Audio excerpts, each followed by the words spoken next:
yari kami ng kape, may yakin takay, nakatan na iyakun, tugira. Yang ngayon hari, mga karinapet yang hari mo, ay wapong, korotinipong, ato kubungin tiyangan. Pero tarawa, yakapararo na, ay mga tamaragiri. Ay yari ata mo na, ada si muna agay ilaganan. Ay po ni ngaya. Pare mga tamaragana panura diyan ari. Kan metan tuwa pero tarawa mga tarame yo. Ada sa sunga girun si muna agay. Ita maragana pa tarame yo. Ge mga baru guru meyo. Ada tenang ada dirgira ke may itari. Dari gini karo. Ay mga guru ni kape may intakay. Ngame tuwa na. Ay akada na bet yang aning kaya ngay si pori kita yang ito nang po itiran nukan karo ay akada na mangin. Tepong ina, wapong tinipong koro ay mga roy ay mga kapararo na mga tamaragana. Apo na kawawas mo na, apo na ngay, apo na kape na yangin. Mga tarame iyak.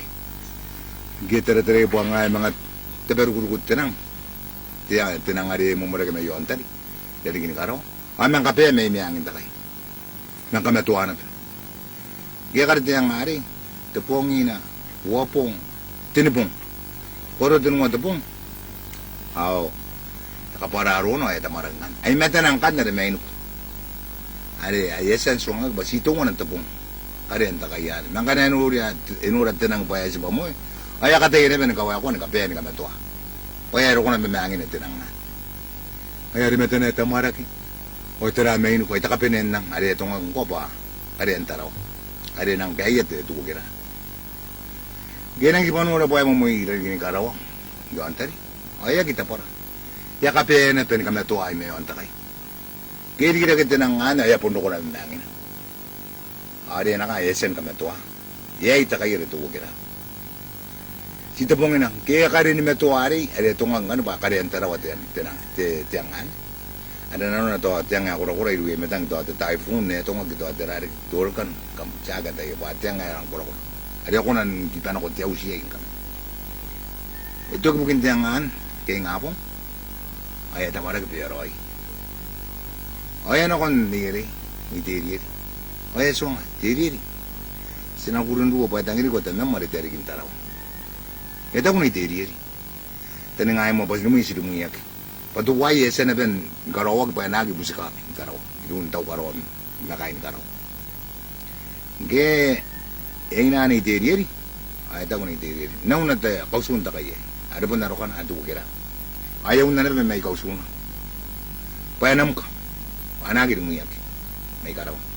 Ayari kita na ri meong ko ari kita na ko na rin ano ayaw ka. Digaki. Ang kanya pakaran ni diri. Pangkan ni diri. Payari ta kay. Iya pun ini mungkin ada betem kwa kita nari emka ari mungkin emka awaro ko ina kanya nang ngogid tau karawan no kira puna ada ni tiri nana sinara wari de kada tupai ya pun ya kagira yai pain yai wena nasi kar mo na ta wari akira patana patiya nati amdana yung tata ni ko ngana ko kaun na gitu ero kung kan tau karawan ay mimi ke etera ni tiriri o ake ay na tuwa tamanga yum ko. Eta ko to ba ya. Anga sinaw. Eta ko daw paro. Ake. Ayam katakay. Itang ira sinaw po na rin mo ina ko tarang. Anga nang di kita kinora kita ay. O eta ko daw paro ara tanan. O nang kang aro na doon. Kung ano ko tuwa takay ayam ko di kake. Yaya nakabintang kan eh. Tau karawa, ikarawa, orang tuway, tabuno eh. Yeso nga, evite da nakapintan, ikarawa. Tabuno yan. Atira, tau karawa ko tandi. Na, kukunan ni kare kaya, tuwan titi, ay, ikarawa, pa ay nang tanglasinan, o ay nang dikil narag, nasuway. Ay, ara tabuno yan. Nakarawa ang kanta kaya, tikipusin na.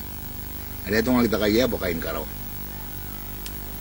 Uri ada tungunan kapangapangan. Ano na karin na ipain tupay ya. Tugi kay. O amang kapangapangan ada tungunan. O amang karin na tugi kay. Akarawain si sina. Awain na. Awain na. Di kape. Akarawain na rin takay. Ay siya roy na patan takayan. Akarawas muna na na rin dito. Yung kanunin meta ng kanda. Kapangapangan pa. Natara-tara may itupay. Akarawawinan na rin dito. Ay ito ko na kuntaw karawa. Yes ya. tuan na sumay. Takayay dagabusin na. Ayara nga nakamnura dagabusin ng kami tanong rayo ang giribes. Kumatay ba siya kain giribes. Pakain karaw. Ari, nakaraw ako ba piwan tuboy. Timuin sila na. Ito ko tau karaw ari taman tuboy. So nga tayo naman nga na baka na kung sila nga tinanay ni man na rin yung muriak. Kaya nang terag yun dagabusin ng kaya nang sila nga tinanan ni man. Agak nga po na rin ito ko ta manin karaw. Agak chuchuk yun ay itap. Ang muriak ka nandun tapo ni man na. Kaya nandun ko terag yun. Yagi yun.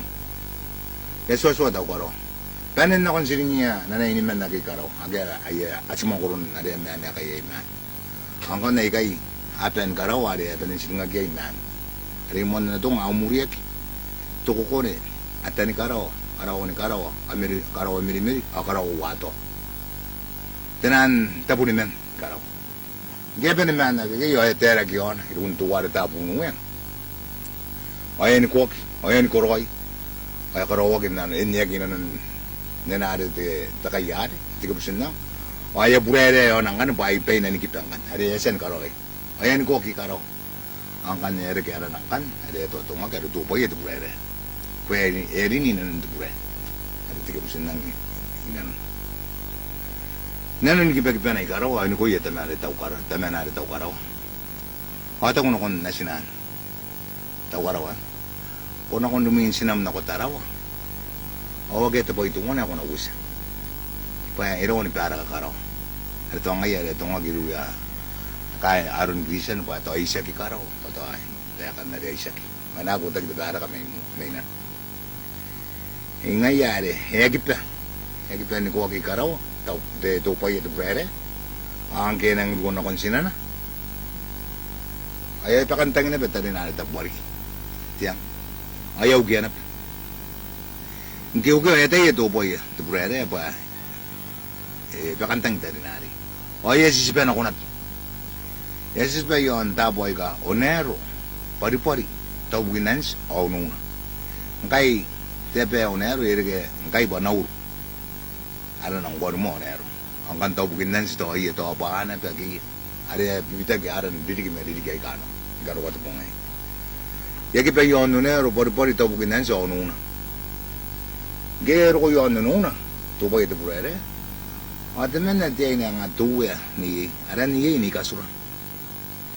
Kain nununa ni kape, na si tatakakaro, rin nga nakakamata po. Wani ita man, na tirapya nga. Asin na nanitiyans. Ay yun, nununa. O tapuang iniyay po na iyan makaintertan. O ang gigit ang kantupo ito po ere. O ano ulit ang takakaro rin yung tuwayan. Ano ni kasura. O aso nga ni kasura. Kasura ay piyaman titiyay. O ari po siya titiyay pati kami. Ngayon tupo ito po ere. Inura na pa ni Giring kita katakan masikiro ay nari. Ay ari ang giyong o tataka rin na tawak. Paano na ni Giring. Ay mga round 2 na inantanan na. Ay, sunay ba ito bukin na naos ni kasura. Awato ko din naman. Yari kiro ayan man. Ay, sugot bukin na mausay sa kapong. Ay, ikipay na akan pong itay. Tupay ito prere. Ganang kaya po ngayon akong tawak. Kaya pupukagin kaduwak. Ay, nakarabon na kita iya, tiyo amitay na. Kaya karawag kayo kasunay ako na naos ni kasura. Baya pong kanditayan. Ani kasura ya po ni nasu. Inanon sukun tupay tuprere yon kain kasuna. Ari na nagbatiti. Ano punta kami ng titi. O ito ko ni kasura. Ano ya kawo man. Baka naging takaraw. Nakarinay na nung tumo. Ayari ako kain kasuna. Yamen ang nanaos yung kani kasura. Ano yung kanagana na to atunaws. Kito ati ka emew. Emenay. Irawan ni kan. Ano punti kami. Ito ko ni kasura. Aburan ko man. Ati naman niya siya. Namarag. O ataw kunay na kita ano ko kayo ni kasura. Kaya ka nga nila, kana na ating naman eh, kaya may irawan ni kan. O yan eh, kaya ano ko kayo ni, unay ni. Papakandangan na kanaway. Yari yang anak kanan ni kasura. Anara ba matay kain ang unay na kay. Ay buta pa ina, ariya suno ay paino ay maraki. Kasi man karin. Aro ko unay na kay. Kasura pa na kanan.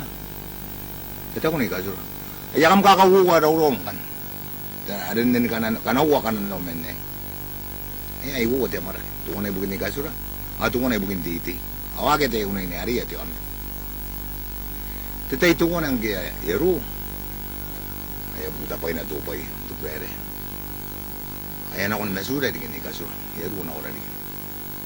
Mantu ko pa na ko ni kasura. Ata ko ni kasura. Kuwaray kay. Antay ngi. Kunin nga yan man. Ada ko menay dari kum. Ang kita ramen tanan ni kasura. Apun tin mo ana ta kapenensi.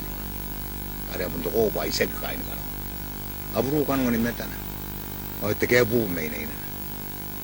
Kerang kukuri ni kasura. Pai puna. Aya tayo po punta naman. Aya arang ka na ngayon na. Irin na ko inanon buret.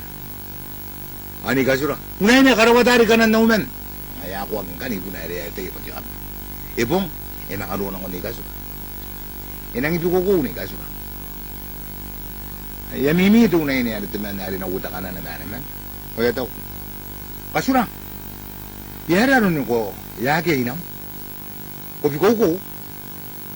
Ito ko ni kasura. Bayara. Sa suwata yakam na kun. Tamam. Anura memem. Ariya biru ta pa. Kopikuko. Naikaw ko na tumana rin kapikuko. Kaya na siringaki. Awang ka ngay, punta naman. Ano kung sungat tirapang? Ano taman ni? Tirapang kaya siya ron na sum. Ni kasura. Payera. Ibi ko. Ato ni ngay. Panakakayo kami tan. Pangkana po nakain na pera ikay. Uno na. Ano siring. Iyero ko tirapang. Minta ko no. Tiya kasura ko bikuko. Punang karapaan niya. Ako bikuko runan. Ako diyan naman. Ito ko dirabang. Kidara naman. Tunan na titiya ka biguko. Ako yun. Seg tiyon. Seg timan pa tiyon. Dararo. Nanori yan nga ako. Kaya nagugulan na. Ari po niyo ito pa ito pwede. Kaya nga po nga ito pa ito na pwede rin ka siya. Pero ko dirabang nga mo ni nga po. Arang kinuri. Siguro ito po. Iti kaya bubura na inay na. O kanuman naman na kanip. Kupuntaw. No, naswang ko. Gero na pa kain tatapuan ki. Yes, yan siya. Ay, orin kami. Baya po na kain tataputuan. Esa yan. Kanda yung kaya bikuko ni kasura. Yapong. Anakarumot yan. Aran na sinay. Ikidide de. Ay, mga bikuko na pa yung mina. Ay, aran na panikidi mo. Nasi na matupa ito, brother. Ang unay niya kikingkan, anang kain na nung kan, nakakarawan ng kanan. Tupa ito, brother, manika suruan na sila. O awinan sa inyo kay, unay niya kay. Kaya may tayo po niminap. Ibibang ako rakari. Ano nariya kong ayakarungan, karo kaya po nung tanong tupa ito, brother. Ito ko tupa ito, brother. Ang puna. Kasura. Ay, po na kyo ariya unay niya kay. Daan ko kayo kung o te pek nay muna yang ko kora kare aya ka kara kuno mane unay ne kay mane ni ka pe na ka manusin kora kare o nga ye buli ne ne tatang ida ka kamuan o kamera kaya ni nga po nga kora kare nang mo na kora kare yang kan to pa ito brother ya kari na pe na man ka ni ngay na to atyo awag eru kari na pe na ka pe na darapatan o ya ki pe na kono inang isirbo kare ya ke emon ki pe yo ano Arunero, pari-pari, tawagin nansi. Ya pun di deperan na betakarin na natin buhari. Tayo na bubuhat yung buhari ng kiyawus. Asya katuro, ya katsikuan tanda. Abuta pa yun. Ano kung suwang ang punari. Kasuwa yun ngayon. Kasura, suwang yung unay na kayo, wala na natakarin. Ya kaya kanin kasura. Unay na ikay. Unay na ikay, kanganang mo na nung. Kaya, kangay po na lang, tukumiyay mo kinikanan tukay. Kamana ko nanataka rin main ko. Anda ko rakari. Tuway. Asa pa ka na ko nuriya. Nangan kaya nuriya. E po nun nabe tipwari pari yan nakitipo ka ka. Ibuay kayo. Nabi aki iksandag. Ya, ako ang arangari mo na yun. Ngo pari arawatan ni kamoy. Ni nga pong tupay ito pura rin. Mga anak ko na be. Mga anang nangamuanan. Nukung na yun. Ay biruro rin pinimetara itan tiya yung takari. Ipipya nga ako. Ay takari, may takari. Ore buha ka may metara. Takamay. Emang to pa ito brother. Ni, ay mga to kinanungan ko unay niya kay. Ay mga tanggal di ako. So ang iya pa naman awo. Turo wari at tukurari med ibubura. Ay na kun kuryente niya to atang atapon. Tuwang atapon. Akapang pangabugin. Kaya siya na ro. Unay na yakam namin aturo pa paginaari. Mangruon rana. Kam na pero ng karoya ay suang kapi. Isa raw ituro wari. Awa kong na pong ngayon.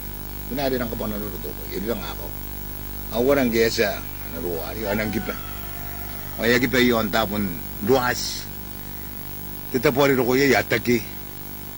Ganang isposa sunding mi atike may metano ari bukin tisu. Tira ko eteke ari bukin tisu. Ya wagin na ritari. Ay kaya gantan. So ang unay na kay bana naman. Nanati kali. Unay ni. Unay. Tira.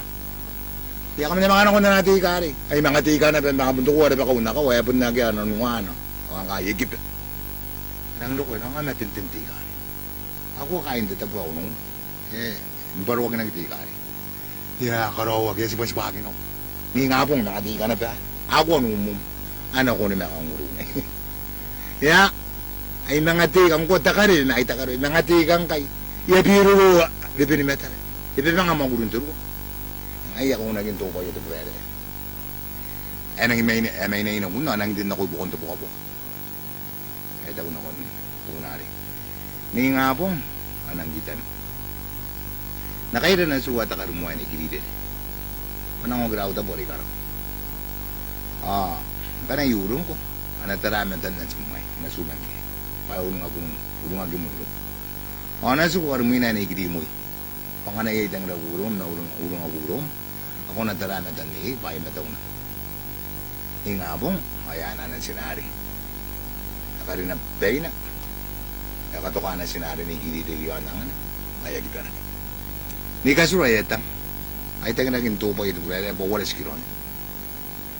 Ganang di akaro, ikaro. Ano rin ataw karo. O ayo, ano gusto niya kataw karo na ko yun. Kung nakakuha po eh. Ngayon na. Sabi tayo na ba, esong na ba tayo na tapuri kita. Kung katuwa eh. Paya ito po, nasinayo. Nakaraw-raw pa, araw ano po. Ani kasurayetang yun. Kaya tayo ang tupa ito. Kaya po, ilipaki. Ilipaki na nasina. Yung kuwan dili lagi. O tiyang ari mo. Weka ngay mga wika. Hari ni kasura. Hari ay titang. Iyayayawan. Ito kitangin ang gero to pa ito. Tawera ko atang. Hari esan suwang. Hari kangay. Kanay urong agulong. At aramatan na sumuan. Nikilimot. Angay kanay urong agumulo. Anataraway usan ako ay. Pamatang. Nangkay. Nanari kiti mo. Ya karawawa dari kuota na. Paano to na nakatukan na sinayo na paano intara kita ng tiyang na. Ano na ya pupura di kuota na may na. Ang gaya na ka, ni kasura, kumangagita na inip. Nagaro ka tingin ni kasura. Ya din ako'y bukonditan. Ngayon yung unang kayo, bata kasura. Kapon tiyaran, punaran, tetuwe ay yun na yaran, ni kasura. Paano gaya na ka dopo ito pura ay mga nulit ang manalit ako raw. Ya, ay mga upoy kura-kura na bimay. Inan, ukian ako. Ay, iukagin ako. Ay, di ito betungan na yan. Ay, nandita buhay, ito betungan. Ay, rururukagin dito po tumakunan na betungan. Ay, rin ako, tumanok. Gitaraman ko na. Kapuro na. Ay, manok ko. Ay, rurukagin. May na sinanay dito. Ay, asikoy tumanok. May na sinay. Kanya sogra tuwari. Peritara ko. Kanya na to kumoy kaya re ruur ka es gum na sina asino agra to wale tamo kanite nikiri ne interior ari apu na yo antaro manan ke eye inte peretara wong gero ge ana ni interior ari ara kita kaya to kira aya kari kangtan itu wale kita tantaro arang ay tagin nang ko are na iya ka puro ri tamo are masuki kina ada amane ni ki mo we pa na ka puro ri me kita tantaro Yari gitu wain kan ada teman ada peritaro asinan ni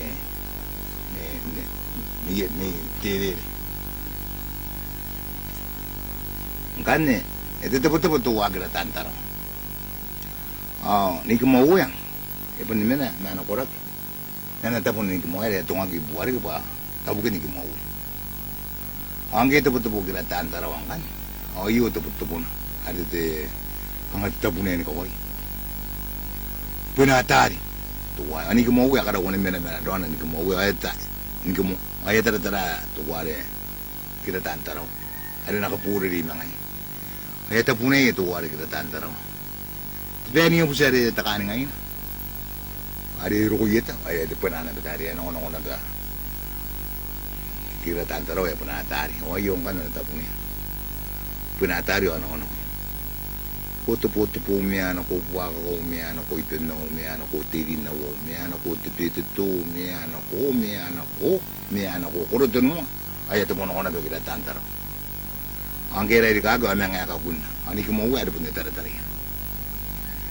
Ya ka kuno nga ya yos bo nga kira tantara wa tukun roya tukun tatana ki tukun tape mo kada kita yan tunginan na rew to amam ina ka ogen kan tatari yan isang kan nang daw tari ada nang lagi ni mo tema mga yu bina bar ano kumiten tira ito po yeta kana yainin net ire kan ni mo mga yu ito po itari akan ay yainin tari ada na nang naro ko ni gimuwi tari ire kana ito ataran na kirata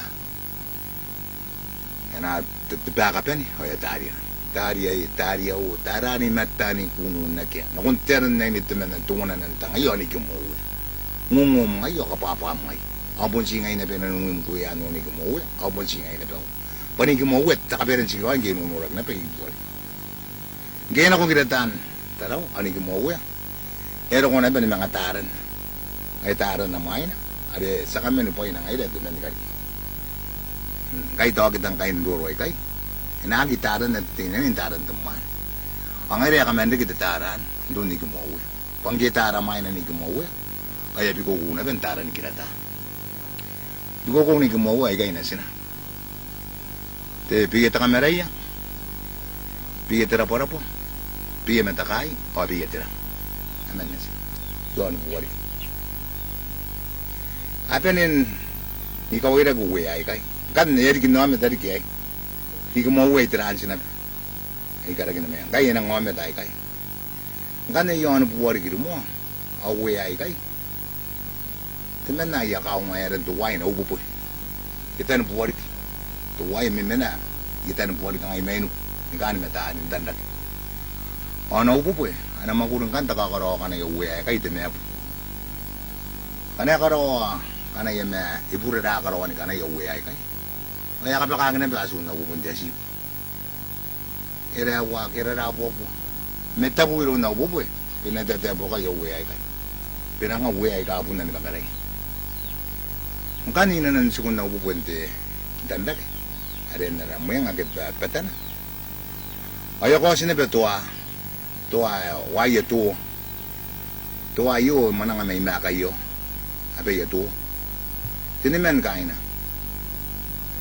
arta tikawai wamumuri nani kain atabuto atamen na mani el ni numano aruko yan puwari ka ayara kaira kaya ni numano ay ron tabuto ni ako nakakaya mo tiren paita ka ayari awara kini numano ayano ya buka kais po na upo ay tago una kang ayay tiran nam tapo ay ataw na upo ya kakek tiran ni kay ako na kumayan pahira mano way kay tari kay bayat ka paano wala taputo ako rin nanum na yung kanakwas ko pa nabuno ya anak ko tangiray asan ako yari ano kaya kaya tataya ka ni Rina na upo at ako tari agaman ito ako tamaro kasi unihin mo doon. O ay baka rin ako doon. O ay ito ay kay. O araw ko gip. Ay era kita po to. Gip. Ay ano na tungo ng tinay. Tapo ko po. Ay akatiya pa na yidari kinay kayo. Tapo may yan ka raw rapatan dito ay. Ay peragin din na. Tiran na rin. Ipa naman tapo ko po. Ay rangaya kamkunan nung kamkunan ng tayang kayo. Patiran nyo ang gip. At yan. Maminta po to. Situngan na teman ko ang kaya itari naman pa ini meta buto o kasi akan nini ako tuway kay nero ganyan su kun yirmani ani mo no ari po na ubo. Ay amang karik, tamanan na siya. Ay aran na nini mano, pabuwa mumuri. Yung ano manan, mga tamanan na, nani kain, ara ka rin mo mamuri rin ako. Ay mga tamanan na, tabuto. Tinaman na siya na ubo. Ngayon na ubo po eh. Kanayan ako nung garawa ka na yawi. Nakapakag na taso. O ay kawai na kito ay. Dahil sinay kayo, nalun tutuwa na. Ada ka totoo nga sinay, dahil niya totoo. E tabu to. Tari na ako. Naubo po eh. Nakunta na iya. Yara aso. Iya ka pa, ipak. Pia ka rin pa, pang ka na puwakati ya kay. Nakunong mo ya kay. Kami na ben, detay na ben. Pia ka rin pa. Nanditay ng kan, suwa-suwa na ubo. Kama are at pa ni, nasuwa kayo pa ka. Namang karawa ka na yawi ya. Uwate ya kay, are yate. Tuwara tabu to ya kasi ka na betini ya, ito ako nung wato pusa pa ka. Ipo tabi ka na ya, kachika na. Iko pa na ako na ubo. Ito ako na ubo po. Iya rin kita na ikayin na nasuwa. Mana tayo nini matiro ya, punan ka malaya. Hinga po ngayon ako na. Napuna. Ako na sinang. Ano ko maya na? Tunga na iya pong, ay ngayon ako ano ko. Sabi mama. Tunga na ana pong, ay ngayon na. Nakukuriya. Tunga na ana pong, ay ngayon na, ay nakuaranu ka. Tunga na ana pong yaranu ka, ngayon na, ay ipakadira nunus. Kaning kiro ko yung nunus, ay eragan takayin nga tunga na, ay eran datapuay, itong ngayak.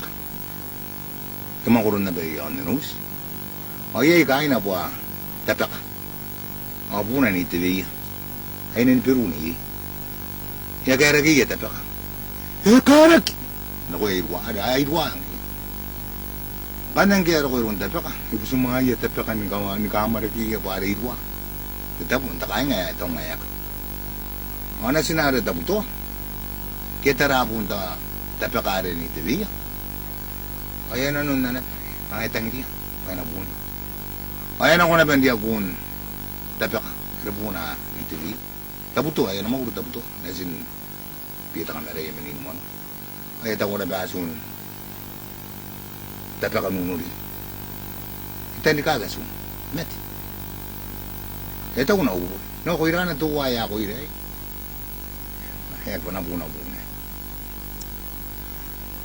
Ya sana. Ya buna ko buna ito. Tabuto.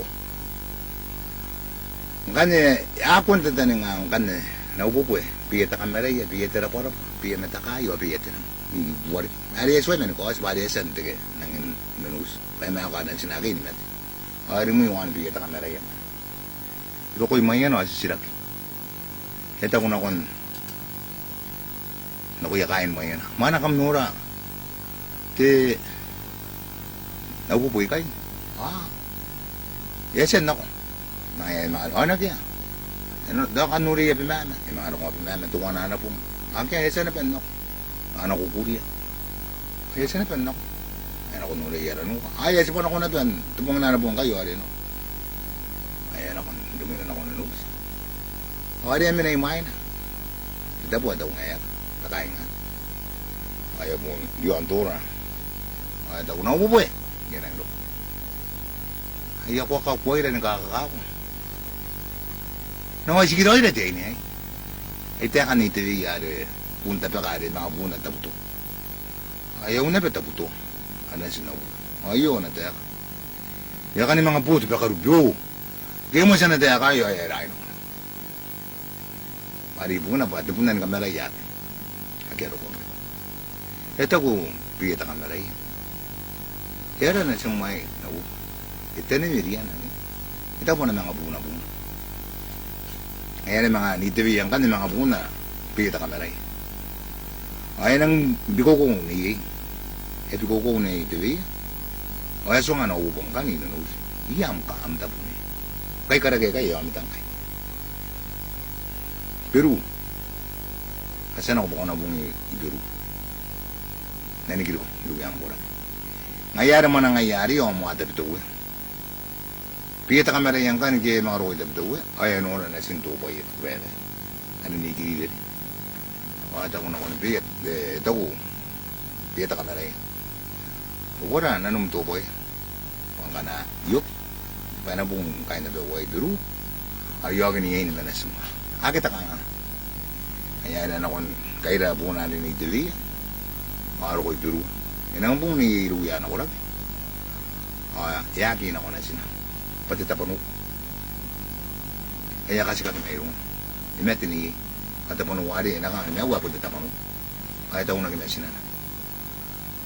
Ay mo nang yung kan tapano wani pati Devi. Paingon sina na. Ay rin kipuan sini Peru. Anang ka na, kuno kong puro ko'y Peru ng tirwa. Kaya nagi akong raw para kaya. Akam nagi. Anang ka magipuno. Kam nang kakaroy kan. Nang ka na, kam kakaroy na kam magipuno. Akam na miya tatapono. Akam nagi grabe mi pakam dagad na sin Peru. Ada tiviya tatapono. Kan niyo aking kan ipiyata kameray. Ayaw kita tapituwe. Ayaw po nang kan ikiriri. Ano sin tupo ito purere. Na, ndokon tupo ito purere manikiriri kan. Ayaw ko ya on tumonok. Naran pain ari tera pura nang kwale men karaw. Ayaw ko on tumonok. Ang muriyak toko ko ne atani karaw meri karaw wato. Paingon kan apa ni men na tera pura na ban ari ki karaw. Nirigay ka apa kan ko rik. Ayaw ka ko ne yarang kan nunus nako teptuwe. Pai apung tengah di ko korak di wawa gitu antara ka wawa kami ni yarang kay dayakan ayari na nus ipoy naran dari tuwe ada takawan tumalo ora ya kain nunus ari buota ya butagin ako tuwe aran ate koro yang kan tupa ito purere ya butagin na ben ako nunus ay yang kan so agrang kan takaragyari yayin kan piyata kamera yang kan na nikidire ana sinto po ito pare gaya kari kinakay a woman na siya pataboy ani lagantay tapuan taboy takari mo abu na ni kuno kaya nuno to anam wanas mangi ngane swain gari gimanin tepuy yan ni nilagantay. Puwa, yan na betitiyan, nilagantay. Ano nasin ka mo na tepuy pa nasin. Ay may minarigin na pa nasin. Paiswan yain ka. Ngayon titiyain kan, ya kaya diyan ako putalita rin nilagantay. Ada takan wani mani. Ada ngaya sibuyay better. Pepe na yaron tuwain kan. Mayroon tepuy yan na. Pagtatakarin mo. Karimin tuwa at tepuy kan. Ito pa iya tuwa ko irkaki ari menang kai ibota ngai temano anggo orang tuan takarimu yan to pa ito ko irkaki paingon to pa ito pure takatin men nasin to po na ni kuno siyong sibuya ino kuno tuwa yi ino kuno o po na tariki kay ino kuno me takamen tiya ini ara niye ipigat araw niye yung bunga yang ginabaikan abu na ginakuno to atali ki yang kan kain no to me takani men kan ni tapiriya titapo na bay nasin to boy men ni kuno ay bunga ginakuno nus apo na tali ki kain no nus me tipinang kan ni tuwiya iyin ako Peru ay bunga kain ni Peru are ngaye na sinangkan urapi inanon punakin ni Peru teman kain ni Peru ay iri ko urapi angkan saka to kamo takaragin na kan ba sinangkaragin ang kan ni manen to po yan nilagintay kaya ang anto man nabe matakaragari ito may Peru ari nang manang ay ito po kada kasi mawagi suwain kan manang ang tawag yan. Inanon suya itaraw na kay. At ito po yun nilagintay. Nilagintay. Iyan na makain dagtuwa na yak. Eran to white inaw. Ang kan na yuri kinti inaw. Di inaw. Taman ti inaw ri. Ay daw uya na tinatang. Pa ulinta kay yari karagin nara kay squat pa rin na itamo. Ay uya na. Eran tuwe ay pasukot tapon. Ade pasuku tapono. Nasin taranga mena ikupine. Ndora ari ante bituwena. Eta kurunga ina. Ili kimaya yo abungyaki. Deta boya waiki ngoni na no. Oh. Irare kita kaya rete moni kaya rete renga. Ayu sa wone kaya ra kain sukwaba. Ay mena boya. Ani mena yun makanta kaya. O yana na kikana na may inu kumaruro. Umanda. Ay abu na kaya kain tapo kan. Tumonro. Pakanan pasuku tapono. Atamen pasuku. Nariya wala takawumen. Tamen na yini tarawa yita. Rito ko. Yini man itakanwe. Atamen na nariya. Yini me. Yakabi kukuha ni kupini. Ada bunta lang itakurong ina. Kumen nariya wo ikakarik. Nariya wala tuong mana pun yung pisina. Bante tapano uway. Ay karakin na. Pasuku wala. Nasin nariya wo mani kupini. Ang kirewa. Naman ay. Ayong kan nilikin pun ilakin tayo di na. Gera wa mo armuan tobugin na suna. Iyo yung takaya da kan squad. Ay raure. Te Taiwan. Aru ba di amta. Aran duwan ang kabro. Imang arewa. Ano mang unay. Titapono way. Payakakang titapono way. Ara na pasukutiat. Si titapono may kanwa ni metana. Ay tiriin ka pa na ay uwi. Na senaryo. Imang araw dari imang una. Aururi ka. Eran nagmanakasimang. Ang kan nakapiato araway ang kan eran nagpatakaburo. Ako rin takayari ito mga nagayari dirang. Ay kapiat. Ayana na kanan taponuwan imando anong maro. Ituan. Tumando ay kagi po. Ang kanakanan na. Ibu mga ina. Pagkuro-kuro kita amda yung nagpakan. Nasitaman na yung takayan erang didibag. Isbari dia keturu data. Ayah dia kuliah tak kaya kain sukuat. Ayah pakai kain sukuat. Turu data. Kan nade senang kau kade sultan na nade tetap penuh. Gera uri ay. Aru uri kag pada itu wena timeta. Ayah udah tak kapur. May tamu. Ayah nak kau nara keng. Tertu kena ayah. Hari kada keng nang kau aru bikin puni rakin tayo di tino. Gera ki kata pangatuway. Tebetuan na iya. Pero wala di matang. Ako kaya kain takaw. Bako rutukuan tanda. O yan ako, kakaya kain takaw. O yan ako, nakutanda ko. Ayan mo na naman na dyan. Aran tuwa, itupuan na. Yan na sinan itupuan. Atak-atakan. Tugin na rin yun. Tipikin ka ngayon. Tipi atak-atakan. O tukuwa, ako kuwa. Panganaro na tukuwa na kay. O na silang kiruya kain tukuwa. Ayari ako rin na di matang. Da kamera kay tupuan. Ako nito. Pasinaruan ako, pasinakarigya ka na menasuway. Masiribyak. Panganay ruwa menasuway na nakakana na. Asin na silimaki. Nakarigyan din ni. Yoda na mamanganta kayo na ito, ayakan din na nga. Kaya nga tapon. Dahil na uwan na tinatang. Ay ako rungon suna pa ang tukwari. Apura ni mente kaya mente, apilin ako, nitira na eh. Mga wate ari tukon na, mga karyari. Apilin ako kakiyo, amete kaya. Ayas ko nga tukuan. Yo, isyon tuku. Ayara ka mong takarag, isyon tuku. Payan ako men takarag. Kaya ruwa tukuan tukuan naman na sila. O hari, ere ka kanay. At tukuan ng kanig kayo, kaya kayo na nabiray rawan na di matang. Alam mo, men, dahil wala pa sumita mo hari. Pero ko hari. Men na sinanay tukuan. Ay karigang kan, timaw. Timaw rin kanya po na nilagintay, hari kanuan tukoy. Tukoy, kanuan nilagintay. Piyata kameray. Ara ka mo na ito po. Ayayin man nilagantay. Ay royan ka ni mangyari. Yakaman na na yan nilagantay po na nasin ka mo na ito po. Awa ka rin kita ito. Ayari aran ito po na kaway. Ito po ito. Pati na po na ni kameray yun. Pare, ito po may karaw.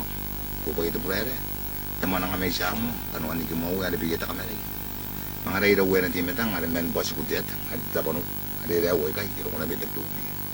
Oran tapito kong kuya, tapito kuya. May sa pagkayatag, kaya pundo ko tataw tayo kang kayo, ya kami sila. Tapito kuya. Ang kuwaran ay tapito kuya, kaya na kuya. Paniragan tayong kan mapuna na timaw, ara kain tapito kuya na yan. Aso kong kan niyan yun tapito kuya. Awa ka rikiyay, yakari mo, teman. Awaran na para rairaw na sa sapwa. Ingon na iraw na timetang. At taman tinaw. Karimuina, natang. Karimuin natang, mangkiang. Karimuin mangkiang, nisir nga sunday. O yari kaya yung kung ano pa nang ogira taraw. Bukin sa buya, alipigita ka na rin. Ara kanuan ni Kimawi. Nagkitataan taraw. O amo na niragay taraw ay kay. Oro yan na bimangi. Ara kanuan ni nilagintay. Ara tabuhay. O ano na tabuhay amo na niragay pa. Ita. Tuan taraw. Poingon ni ita ari. Kay kawagi ay nilagintay. Ara ita itabuhay. Ano man nga yan kay karawag ito wari yakarumari na sa kwa. Doon din tayo at matayans. Tanto po na siya rin doon. Karawag mo na tuwa na. Ayaw mo ka. Tumanong mani tabi-tuwa. Takawuwang kan. Iyayta. Karawag na bayanam ka. Ano ko yayin kan? Iyayta. Aro ko daman ng kan. Kanuan biya. Ada tanin biya takamari. Ada biya matakay. Ito biya terapo-rapo. Aran tuway bukun takay. Ay tanin lay daw na sa buwa. Ay ata ko. No, kuwarang ako ro me. Ikay. Ata ko lay daw na sa buwa. Manang away. Manang basta nakaya mo yare. Piya ta kamera. Patakar mo ang gansi ko. Ari na ko galing dito. Kita ko ano to ko punta kay. Haki ada mo ikay. Paano na itarin. Paano ko to ko kunain to? Kasi no. Panganay ko na ako ari keto. Yan ang gipano ko lay daw na sa buwa. Ito wag ito dito tayo na tumatayan. Ito po ay isuwin to raw mo. Payong bay. Kasi naman karawari ko mong takapen ang kanan ang karawari ko. Ito raw ay umam. Ang kanan tamarong ang po ng isipag na. Ano na siya na. Kaya kirang iwawa ito. O ano yan. Pupunta. O sila ko. Tingin siya. Isang ka na umanan ni Ita. Ay itong ag-Ita. Takalagin ko ay. Tuwan taro pa ngayon. Tumandag. Paman. Tatapuan na ringon na nilagintay. Anang katay ito buto ko na yung taraw. O alam na patay ito. O yung mga bebe, ari mo nang naiya ito. Kasi gano'y kain ito yung ngayon. Ari iwa na may kari. Katakapian yan tapo. At ito puno-puno. Ari na nang ko ito puno-puno. Ayaran ng kantinaw. O yung mga naban, ari ito yung ngayon. F1. Ayaran ng. O yung mga naban. Ay akataraw ang kaniya yung puente ray raw yan sa buwa. Inanon karawagin na. Pupunta kayo rita rin ay mga kasi ng kunan. Minang kape na yung kan na nausing kan eh. Dan lagi. Yun buwa rin. Tuwa ray raw yan sa buwa. Ang kiyang kanaw sa hari. Ay ito ko tintatay na tamatay yan. Taan ko ro asuntong kitaan ko ang tap na eh. Pakanan tuwa itipin na rin ako buwa ka kinanon ka ng tigang mo ay upak. Ako pa atap na ako ay akabubuyakan. Tamu yang kan itu na gidon tentay na tentay ya. Yung katiyaw siya ay tamu tentay na tentay ya. Kapuam tay. Gimana ko? Pupunta kayo ito na kinto po eh. Ada ito na nagagawin ako. Ay bilin ako tarawa din na. Yung ray daw na po ay bilin ako. Tirimuin na. Mga bilin ako dito tarawa din na. Mga may tarawa din na no ay bilin ako. Kaya pupunta kayo mga rimuin na.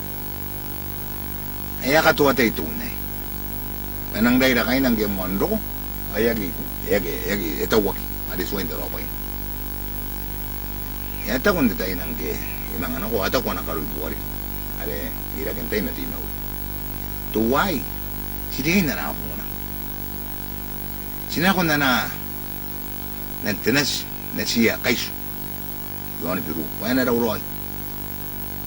Panayirin ito uyari yun kain biru ada may dabdo yang roing kan ay titinay ni ano ba kahit arana pa ako rag tamban titinay nari isina na ni ada reda wenas sabo gero ko ni yeri ala ni ni tabaso